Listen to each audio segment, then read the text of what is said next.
Live from New Delhi, you're watching DD India Newshour, India's voice to the world. I'm Ramesh Ramachandran. Coming up in the next hour, Prime Minister Narendra Modi inaugurates a bioethanol plant and lays the foundation stone of a polypropylene unit at Golaghat in Assam, unveils a 6,300 crore rupee development push in Darang to boost healthcare, urban mobility and connectivity. Russia claims to have taken control of another village in Ukraine's Dnipropetrovsk region. Ukraine attacks major Russian refinery with big drone assault.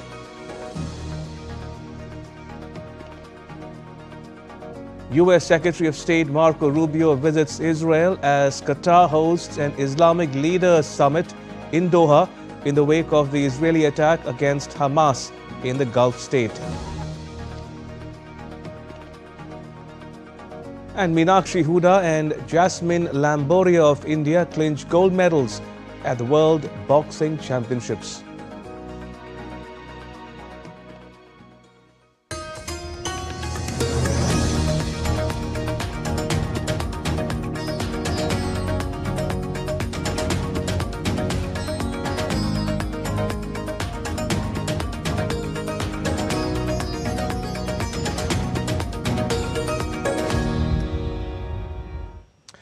Prime Minister Modi on Sunday announced that a new era of development has begun in Assam and that the state is poised to become a major centre for trade and tourism.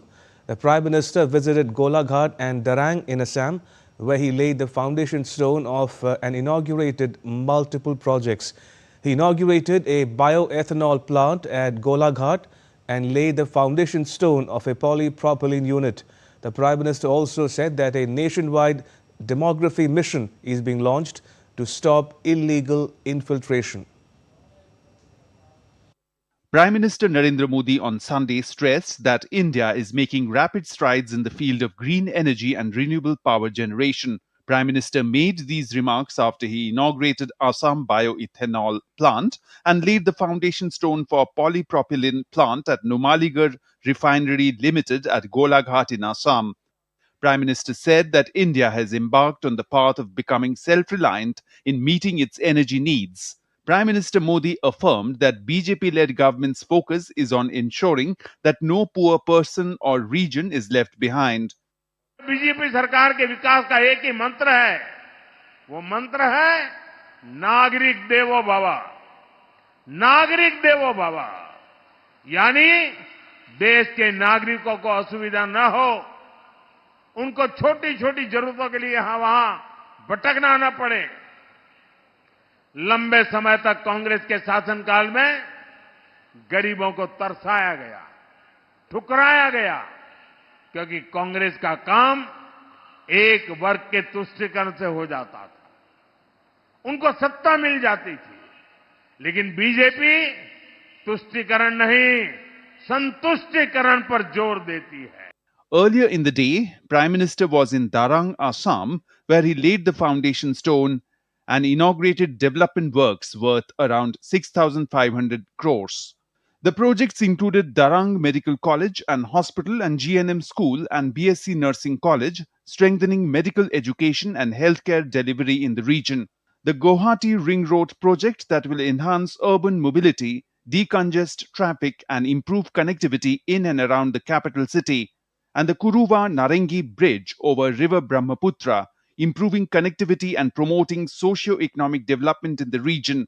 Prime Minister announced that starting 9 days from today, on the occasion of Navratri, GST rates will be significantly reduced. आज से ठीक 9 दिन के बाद नवरात्रि का पहला दिन होगा। जीएसटी की दरें बहुत कम हो जाएगी और इससे असम के, देश के हर परिवार को फायदा होगा। रोजमर्रा की बहुत सारी चीजें और सस्ती हो जाएगी। हमने सीमेंट पर टैक्स कम किया है, इसके लिए जिसको घर बनाना है उसका खर्चा कम होगा। कैंसर जैसी अनेक गंभीर बीमारियों की अनेक महंगी दवाएं सस्ती हो जाएगी, बीमा कराना सस्ता हो जाएगा और जिस नौजवानों को मोटरसाइकिल लेनी है, नई कार खरीदनी है, वो भी सस्ती हो जाएगी। Slamming the opposition, Prime Minister stated that for opposition, the interests of its vote bank have always taken precedence over national interest. घुसपैठियों के माध्यम से बॉर्डर के इलाकों में डेमोग्राफी बदलने की साजिशें चल रही है। ये राष्ट्रीय सुरक्षा के लिए बहुत बड़ा खतरा है। इसलिए अब देश में एक डेमोग्राफी मिशन शुरू किया जा रहा है। भाजपा का लक्ष्य है घुसपैठियों से देश को बचाएंगे, घुसपैठियों से देश को मुक्ति दिलाएंगे। Describing Assam as a land of patriots, Prime Minister emphasized its significant role in defending the nation from foreign invaders. After his visit to Mizoram, Manipur and Assam, Prime Minister will be in West Bengal and Bihar on September 15th. Bureau Report, DD India. And after a series of programs in India's northeastern state of Assam, the Prime Minister arrived in Kolkata, West Bengal on Sunday. The Prime Minister will take part in the Combined Commanders Conference on Monday. After the conference, he is scheduled to travel to Purnia, Bihar, where he will inaugurate the newly constructed terminal of the airport. He will also launch the National Makhana Board on Monday. In addition, he will launch development projects worth rupees 36,000 crores.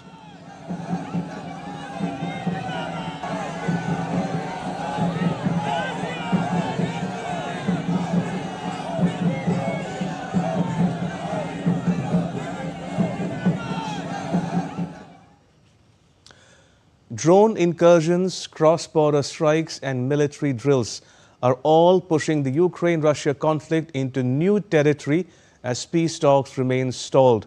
With NATO nations on high alert, uncertainty continues to grow across Eastern Europe. DD India's Rabindra Chauhan gets us more.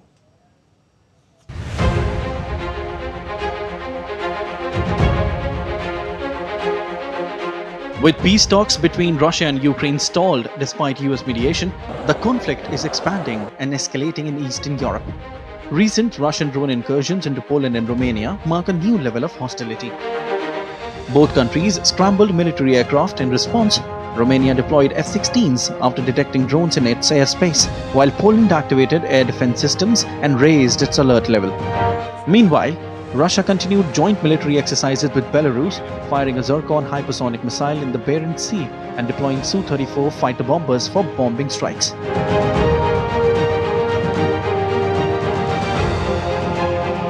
Ukrainian President Volodymyr Zelensky warned that Russia is intensifying its drone warfare and called on the West to impose stronger sanctions and strengthen collective defense, urging action before larger attacks occur. The US has also increased pressure on NATO allies to tighten energy sanctions on Russia. President Donald Trump stressed that major US sanctions would only be imposed once all NATO members agree to stop buying Russian oil. On Saturday, Ukraine launched a large-scale drone attack targeting Russian energy infrastructure. At least 361 drones struck key sites, including the Kyiv oil refinery, which processes about 6.4% of Russia's crude oil. A fire broke out but was quickly contained, with no injuries reported. Russian forces claim to have shot down all 361 drones during the assault. While efforts for peace talks continue, the Russia-Belarus joint military exercise on NATO's doorstep has sparked widespread concern. The next steps taken by the involved nations will be crucial. Bureau Report, DD India. To West Asia now, in a sharp escalation, Qatar condemned Israel's airstrike targeting Hamas leaders in its capital, calling it a violation of its sovereignty. As Arab leaders prepare for an emergency summit, U.S. Secretary of State Marco Rubio reaffirmed unwavering U.S.-Israel ties despite internal disapproval. Netanyahu and Rubio also toured Jerusalem's archaeological sites. DD India's Rahul Upadhyay has more. In response to the Israeli strike on its capital, Qatar is hosting an emergency summit of Arab and Muslim leaders on Monday. Israel attempted to kill the political leaders of Hamas with an airstrike on Qatar on Tuesday, the United States having described the attack as a unilateral move that undermines both American and Israeli strategic interests. Qatar, a key US ally and mediator in Gaza ceasefire talks, called the strike a flagrant violation of sovereignty and warned of regional repercussions.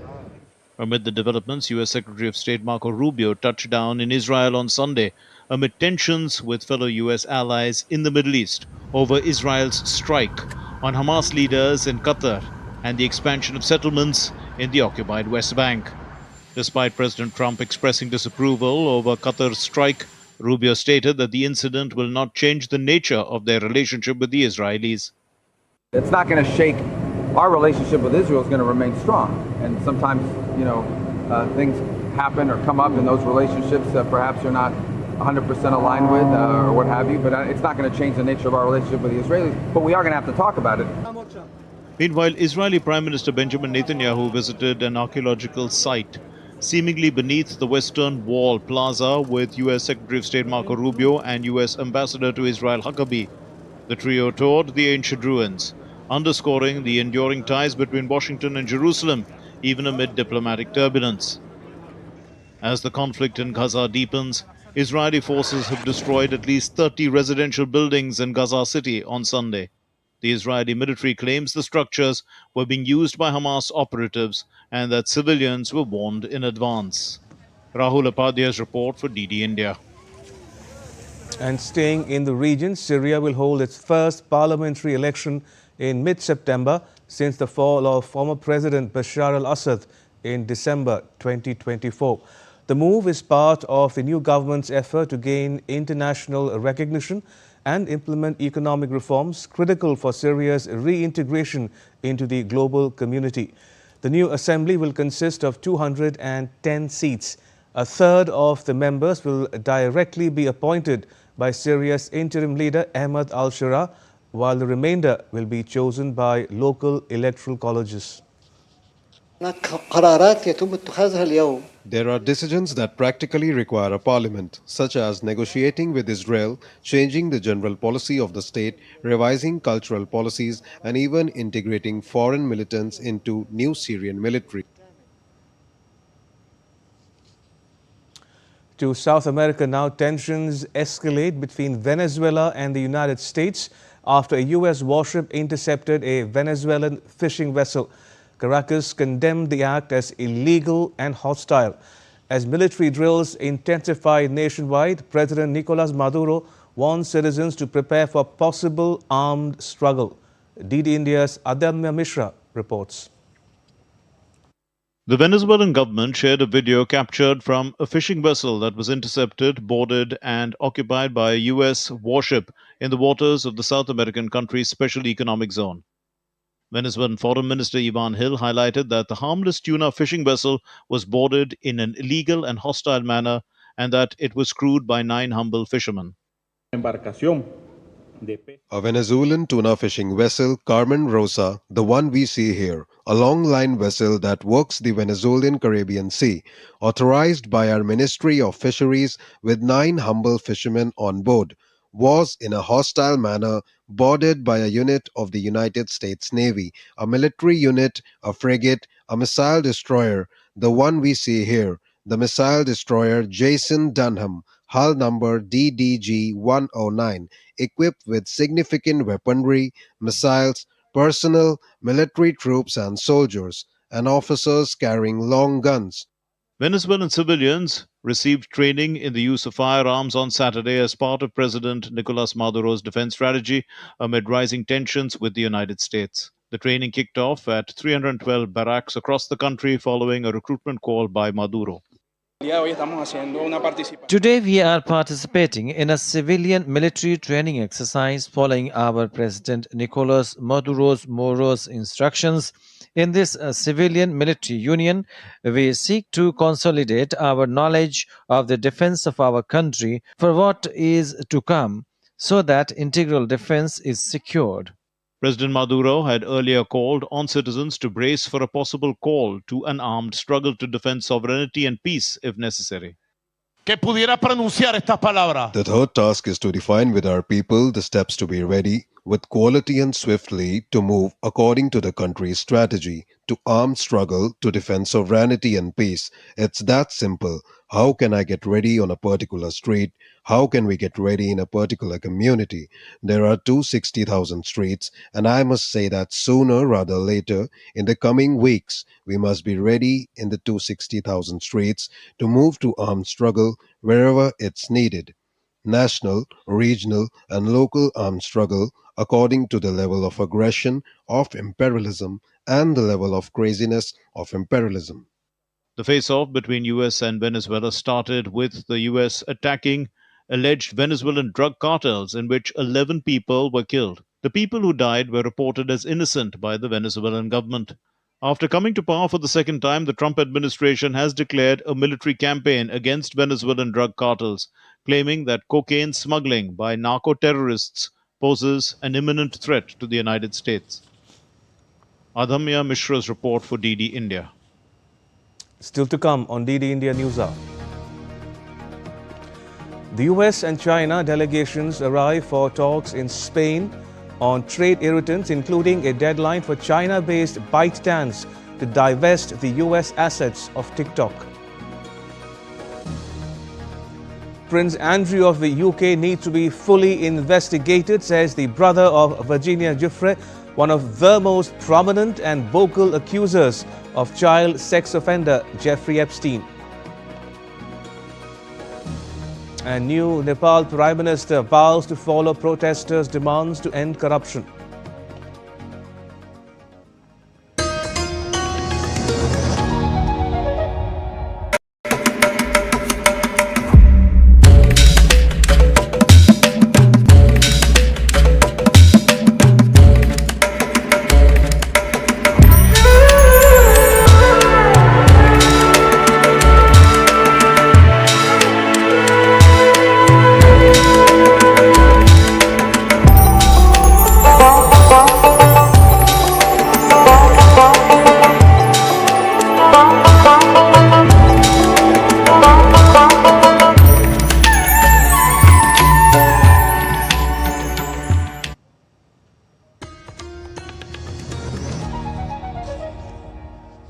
Welcome back. You're watching DD India News Hour. I'm Ramesh Ramachandran.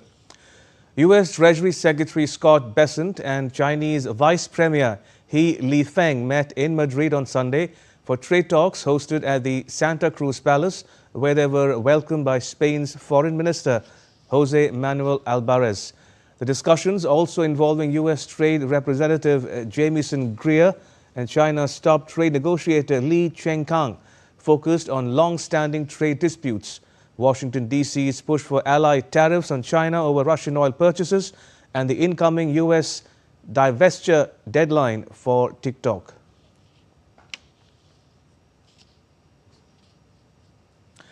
Sky Roberts, brother of Virginia Giuffre, one of the late financier Jeffrey Epstein's most prominent accusers, has urged fresh investigations into high-profile figures linked to the sex offender. In a BBC interview aired on Sunday, Roberts said that Prince Andrew and others should still be fully investigated, stressing that every single person deserves to be held to the fullest extent of the law.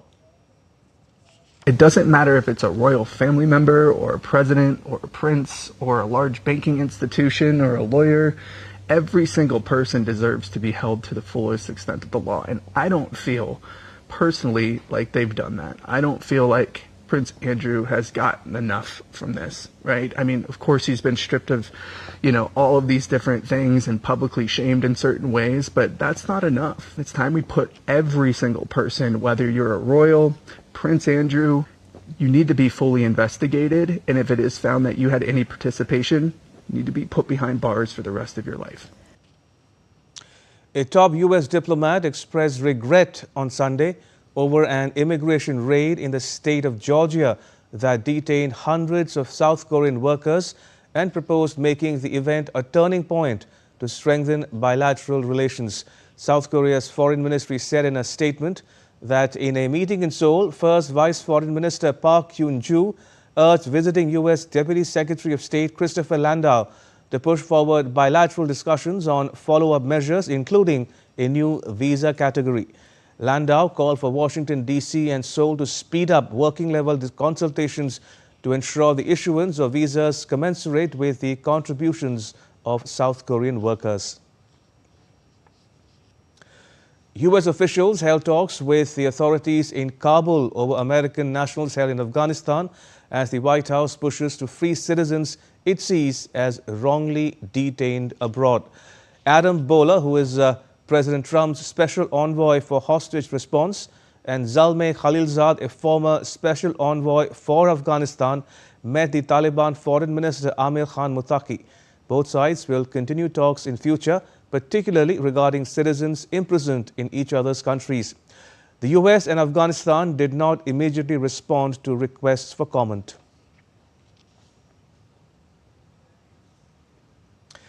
Just 3 months after Operation Sindoor was paused, a former top commander of the Indian Army has given the inside details of the operation in his new book, which was launched by the Indian Army Chief.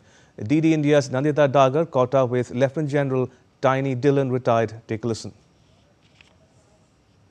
We're joined by Lieutenant General KJS Dillon, commonly known as General Tiny Dillon, and he's come out with his third book, and a very seminal book, very, very timely, because it's called Operation Sindoor, the untold story of India's deep strikes inside Pakistan. We've seen you and other experts, retired veterans, speak on TV and in newspapers about Operation Sindoor, the kinetic actions we took, the ramifications of that, the details of that. It's the first time a book has come out, and it's the first book probably, and you've really stolen a march above the other book writers. How could you come up with this book in such a short span of time? On Operation Sindoor, if it had come after 1 year, it would have lost its charm. The work started on 22nd April on this book, and at times I worked 20 hours in a day. Aim was to bring this book out within 3 months, and for that, we were doing simultaneously work. The publishers, the Penguin publisher, they were vetting the book chapter by chapter. They were editing the book chapter by chapter, legal vetting, page setting. Similarly, the Army headquarter vetting of military operations, military intelligence, that was also going on simultaneously. 40 days it took, book kept going up and down. And then now the final product is here.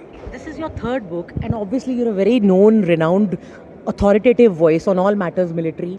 Also, you've also served in Kashmir. What is the most important takeaway that anybody who's a military enthusiast or anybody who's a patriot or an India lover, anybody who loves his or her nation, what can they take away from this book? This book gives the background, and the book is updated till as late as 15th of August. Okay, means post Operation Mahadev is also... Operation Mahadev is part of it. The 14th of August, the list of casualties that Pakistanis declared, that is part of it. And book is as late as 15th of August. 18th of August, book went to print. And 27th of August, Penguin brought out the book within 9 days. Really been burning the midnight oil, and it has been a race against time. We wish you all success with this book. All right, now take a look at what else is making news around the world. Loch Neagh, the UK and Ireland's largest lake, is facing an environmental crisis as toxic blue-green algae blooms worsen for the third consecutive year. This summer, locals say the thick green layer visible even from space has been the worst yet.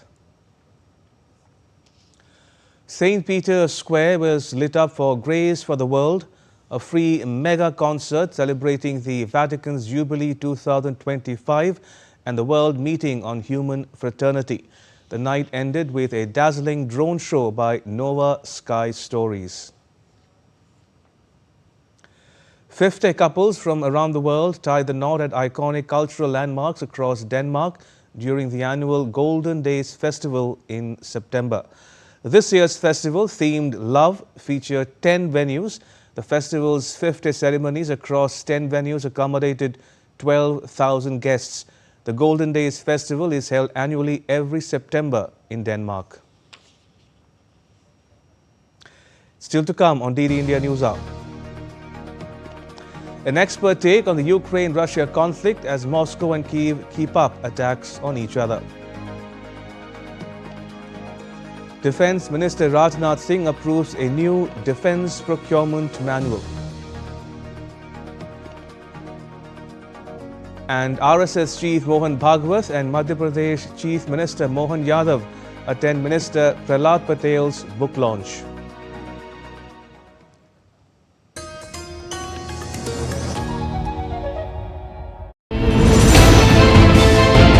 Geopolitics and trade deals. Economic challenges amid development. Hard work and the path to prosperity. It's the economy always. Between walkers, money is what money does and says. Supply creates its own demand. Between the bulls pulls and bears tears. When supply chains globalization and India rises to the podium. We'll get you centered with the economic brief at 8 p.m. every Thursday on DD India.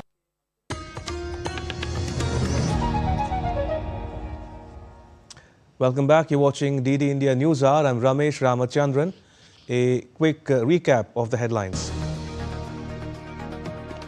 Prime Minister Modi inaugurates a bioethanol plant and lays the foundation stone of a polypropylene unit at Golaghat in Assam, unveils a 6,300 crore rupee development push in Darang to boost healthcare, urban mobility and connectivity. Russia claims to have taken control of another village in Ukraine's Dnipropetrovsk region. Ukraine attacks major Russian refinery with big drone assault. U.S. Secretary of State Marco Rubio visits Israel as Qatar hosts an Islamic leaders summit in Doha in the wake of Israeli attack against Hamas in the Gulf state. And Minakshi, Hooda and Jasmine Lamboria of India clinch gold medals at the World Boxing Championships.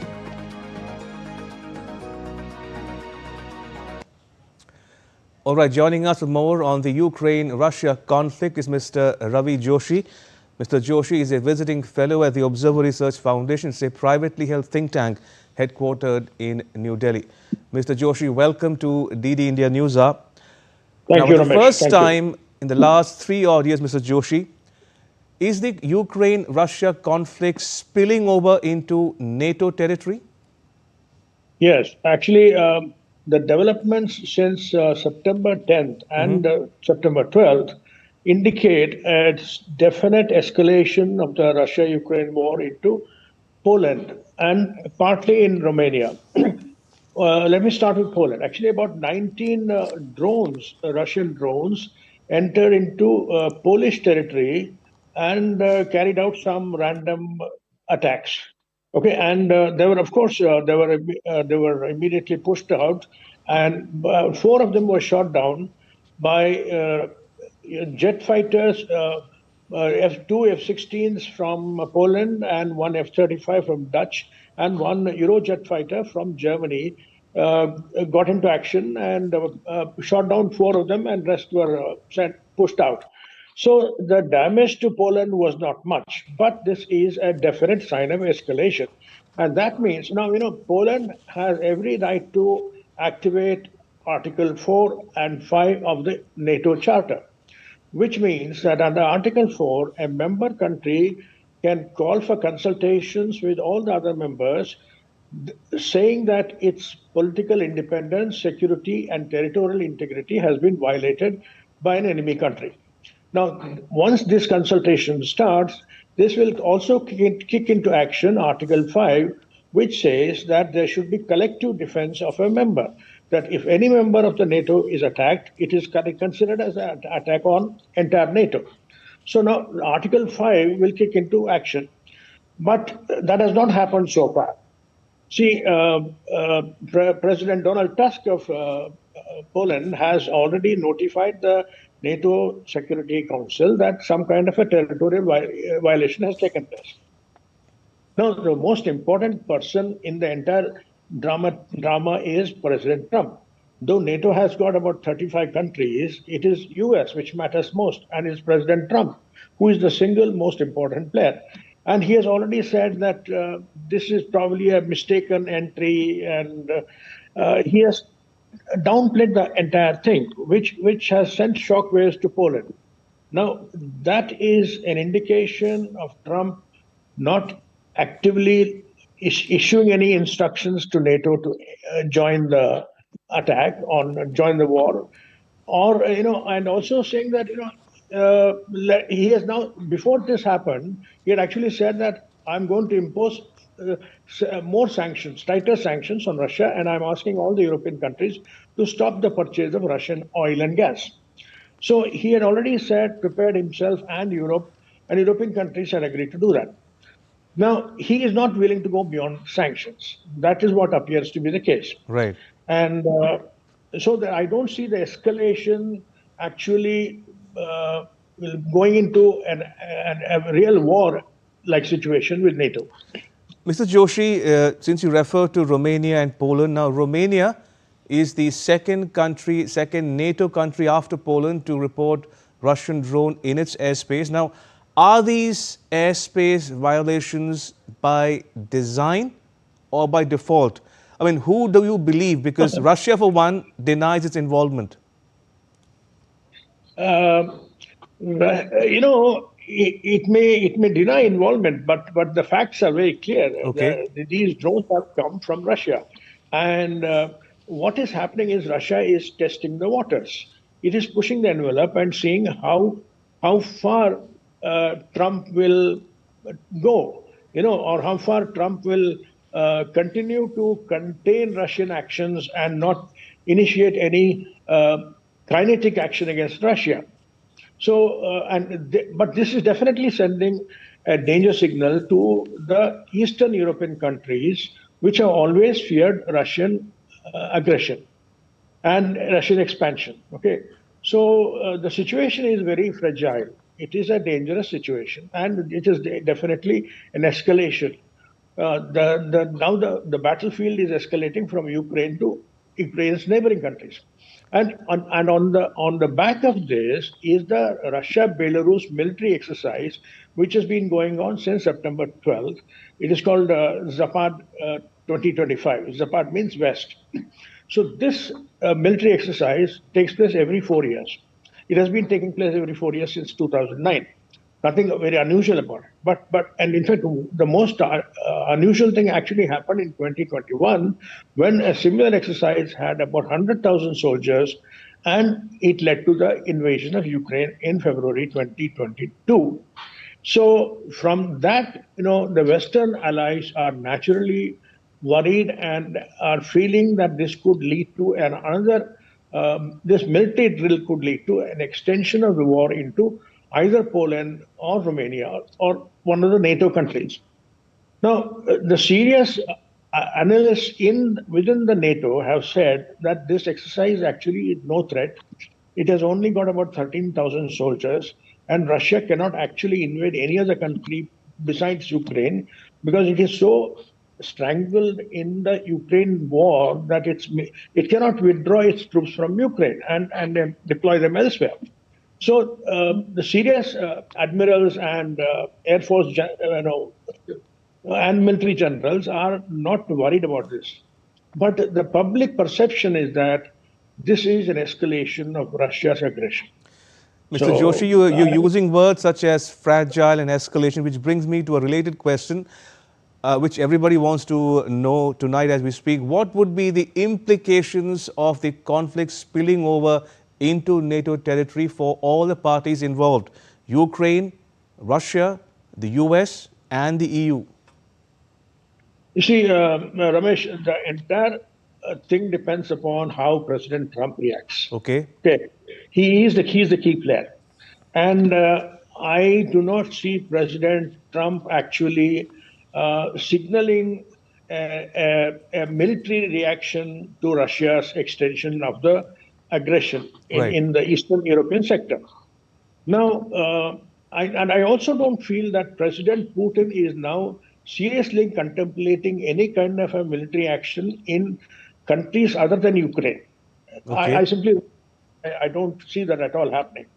Okay, because he just does not have the wherewithal and the military supplies and the military manpower to deploy in another country. So he's actually neck deep in Ukraine. So I don't see that happening. So this escalation is basically a kind of a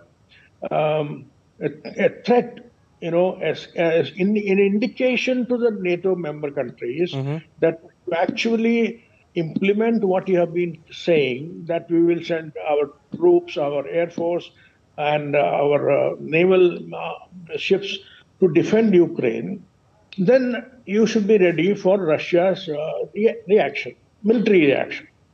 Okay, if you remember, Keir Starmer, Prime Minister of Britain, said some months ago that he is ready to deploy military troops in Ukraine, which was a very stupid remark, and he would face enormous resistance within England for such an action, and he will not be able to do it. But these are the signals that European leaders have also been sending. And France and Germany have been saying that we will deploy our air force. Okay. And you must remember that NATO itself does not have any troops on the ground. Right. NATO has enormous air power and missile power. Okay, so they can only deploy that.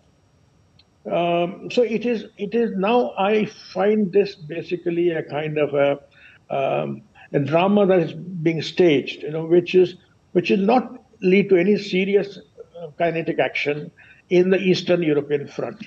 Okay, if what you say is true, and let's accept it for a moment, the next logical question to ask would be the following, Mr. Joshi. What will it take to bring Russia to the negotiating table? Now, would more economic pressure bring Russia to the negotiating table, as some in the US are suggesting?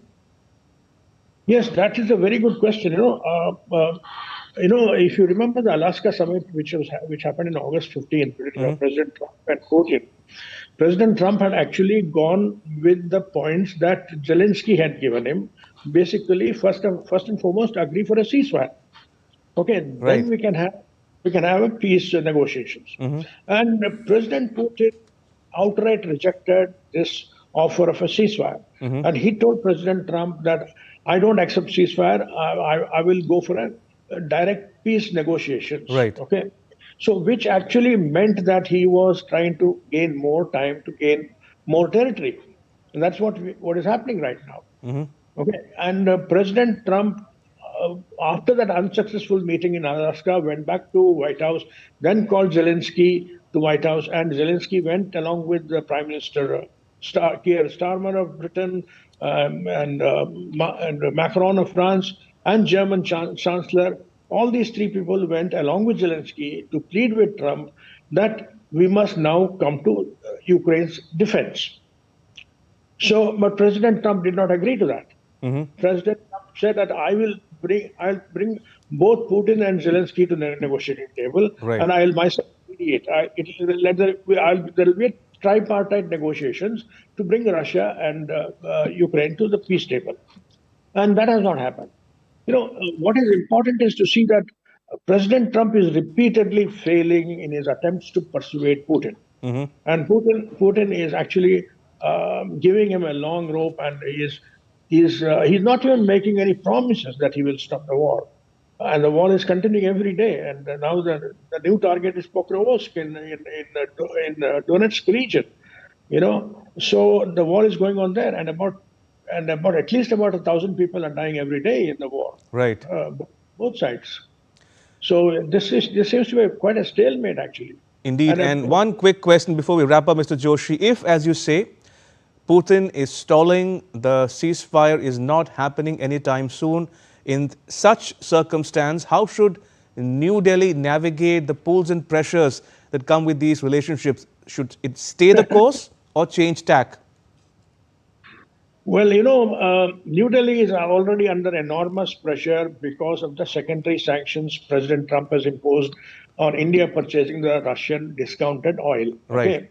Okay. We are now facing 50% tariff. And President Trump directly said that this tariff I'm imposing on India to squeeze Russia, basically. Okay. And Whether it has squeezed Russia is a debatable point. I don't see that has happened. But India certainly is being squeezed. More interestingly, in this Zapad exercise, which is going on right now in Belarus and between Russia and Belarus, India is also a participant. Most people don't know this.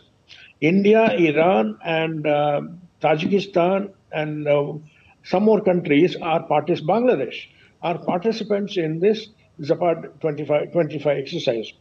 India has only sent 65 military personnel, a very small contingent, and there are also about 12 observer countries. Okay, so India is already committed quite deeply into the Russian engagement in Ukraine and Russia's engagement even in the Zapad exercise. So India is in a very difficult situation, and I don't see India stopping the purchase of Russian oil. But there is some kind of indication that trade negotiations are again starting between US and India. Right.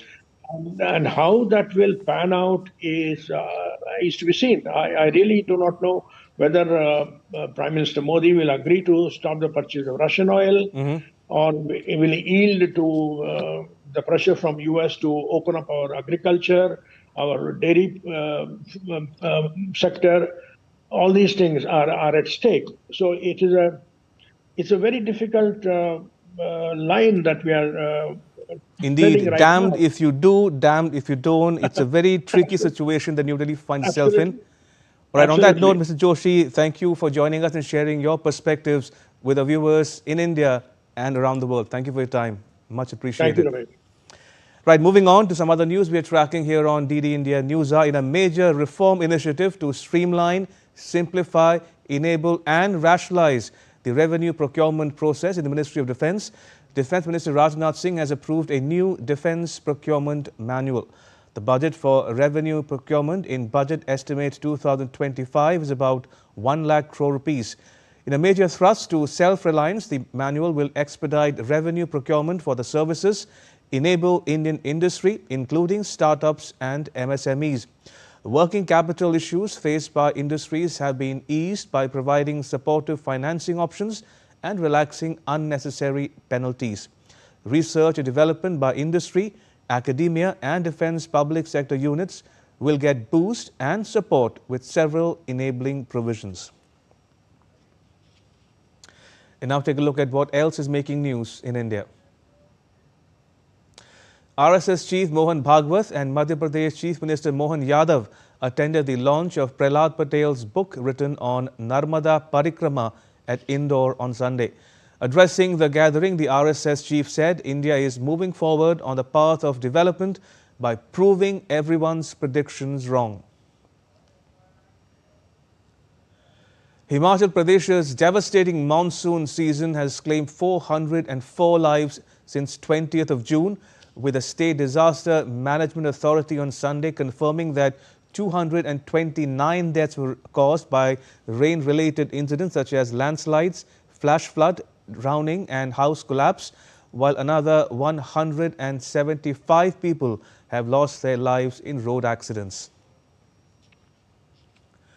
Tripura Chief Minister Manik Saha on Sunday participated in the closing ceremony of the Neer Mahal Jal Utsav, which was held at Rajghat in Shepa Hijala district. The program highlighted the state government's focus on promoting heritage tourism and cultural identity. The historic Aranmula Ashtami Rohini Valla Sadhya, a ceremonial feast, was held at the Sri Parthasarathi temple at Aranmula in Kerala.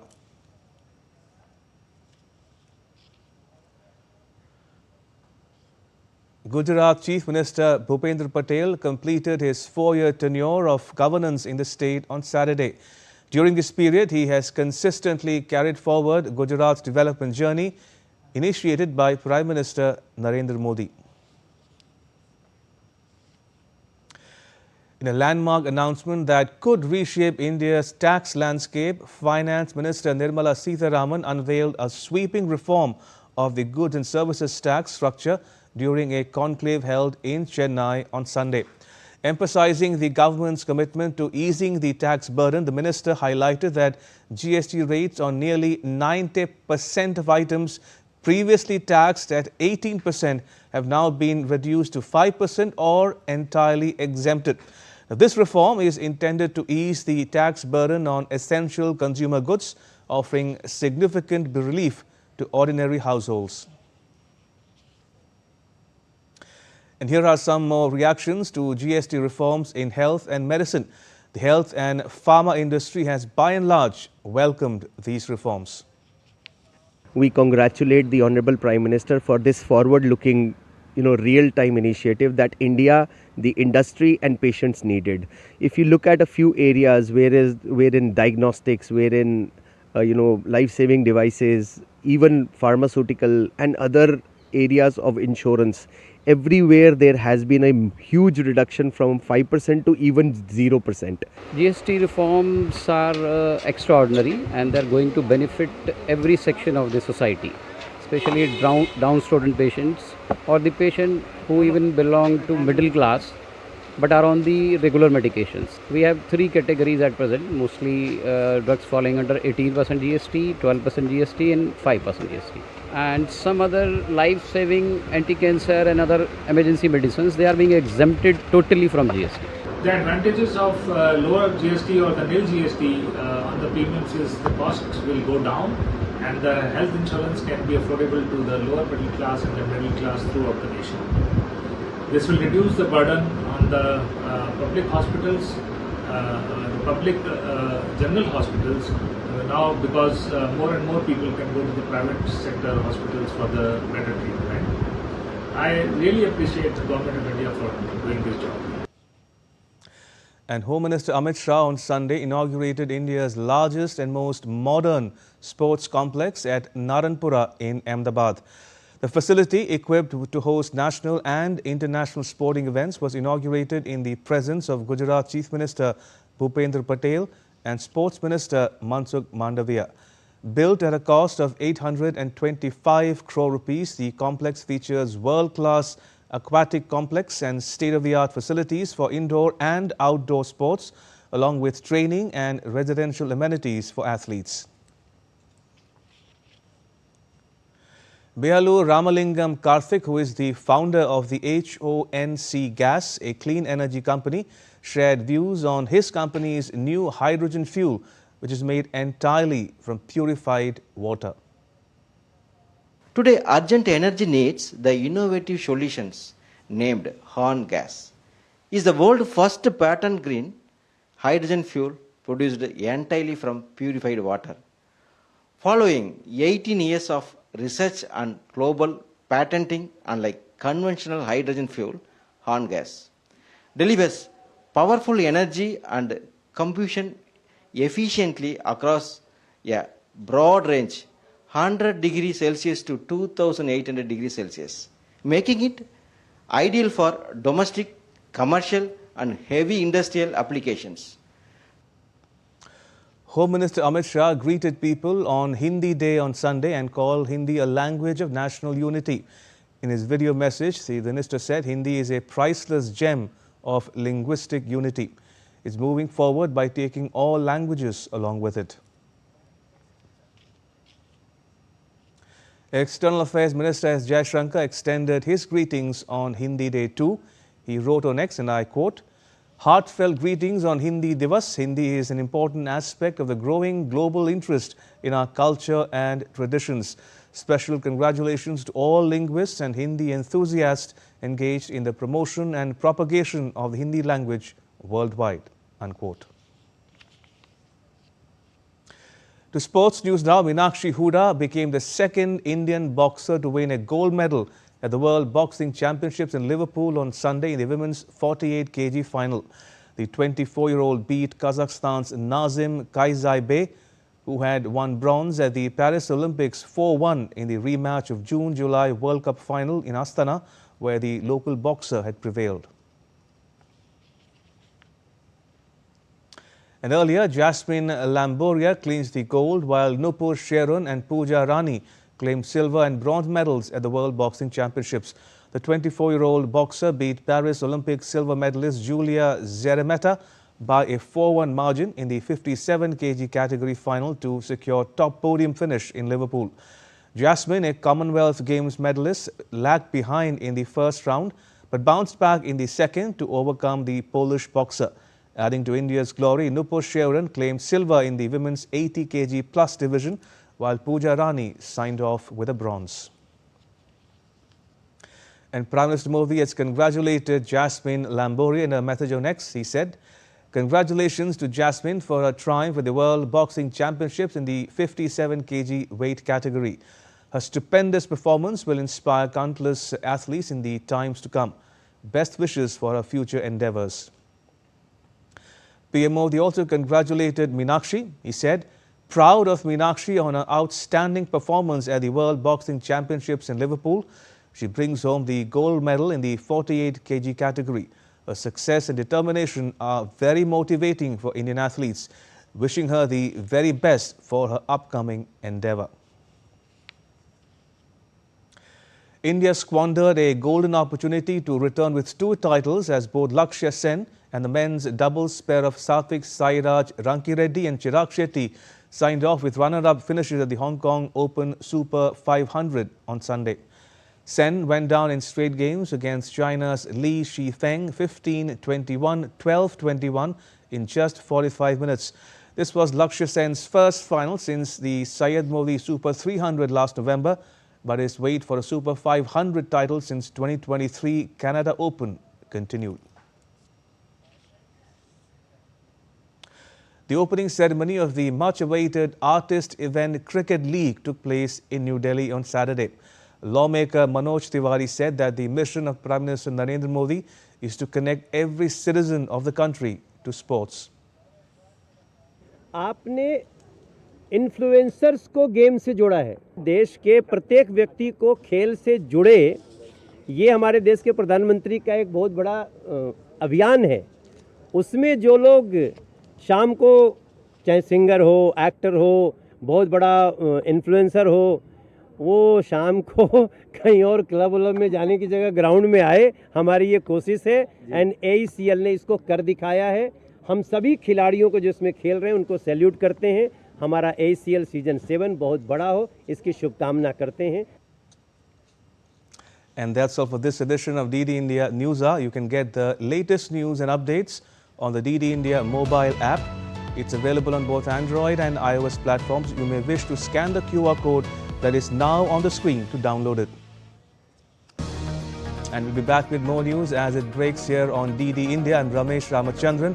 From all of us here in New Delhi, thanks for watching DD India Newshour.